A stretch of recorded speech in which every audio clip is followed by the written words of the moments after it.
ஆஹா கல்யாணத்துல இன்னைக்கு என்ன நடந்ததுன்னு பார்க்கலாம். கௌதம் வந்து படுத்துன்னு இருப்பாங்க. அப்பதான் சித்ரா வருவாங்க. வந்து கேட்பாங்க, என்னடா எல்லா விஷயமே பிளான்லாம் சக்ஸஸ் ஆயிடுச்சான்னு கேட்பாங்க. அதெல்லாம் சக்ஸஸ் தாம்மா. இனிமேல் யார் நினச்சாலும் சூர்யாவை வெளியே கொண்டு வர முடியாது. இந்த மகா என்ன ஆட்டம் ஆடினா அதான் அவகிட்ட போய் எல்லா விஷயத்தையும் நான் சொல்லிட்டேன். ஏன்டா எல்லா விஷயத்தையும் சொன்னா அப்படி மட்டும் சொன்னா சூர்யாவை வெளியே கொண்டு வந்துடுவாளே, அதுக்கெல்லாம் சான்ஸே இல்லை. அவனால எதுவுமே பண்ண முடியாது. சூர்யா வெளியே வர மாட்டான். அவன் ஜெயில் வெளியே தான் இருப்பான். எவ்வளோ நம்ம அவமானப்படுத்திருப்பாங்க. அதெல்லாம் சேர்த்து நம்ம பழி வாங்க தேவையில்லையா அப்படின்னு சொல்லுவாங்க.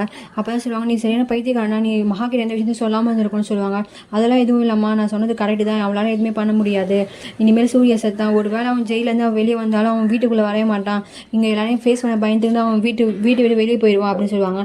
அப்படி யாரும் ரொம்ப சூப்பரா, இப்போ தானே நீ என் பையன்றதை நிரூபிச்சிருக்கேன், என் வளர்ப்புடா நீ அப்படின்னு சொல்லி ரொம்ப சந்தோஷப்பட்டிருப்பாங்க. அப்போ தான் கதவு தட்டுறது கேட்கும். அப்போ வெளியே போய் பார்த்தா மகா தான் இருப்பாங்க. மகா வந்து ரொம்ப அழுதியிலே சொல்லுவாங்க, கௌதம் நீங்கள் சொன்னது சரிதான். நீங்கள் சொன்னதை எல்லாத்தையும் நான் சூர்யா கிட்ட சொன்னேன். ஆனால் அவர் ரொம்ப கோச்சிக்கிட்டு போயிட்டாரு. ஜெயிலேருந்து நான் அவளை எப்படி வெளியேற்றிட்டு வந்துட்டேன். அவர் நான் வீட்டுக்கு வரேன்னு சொன்னாரு, ஆனால் இன்னும் வரவே இல்லை. எனக்கு ரொம்ப பயமாக இருக்கு. அவர் என்னை ரோட்லேயே விட்டுட்டு போயிட்டாரு.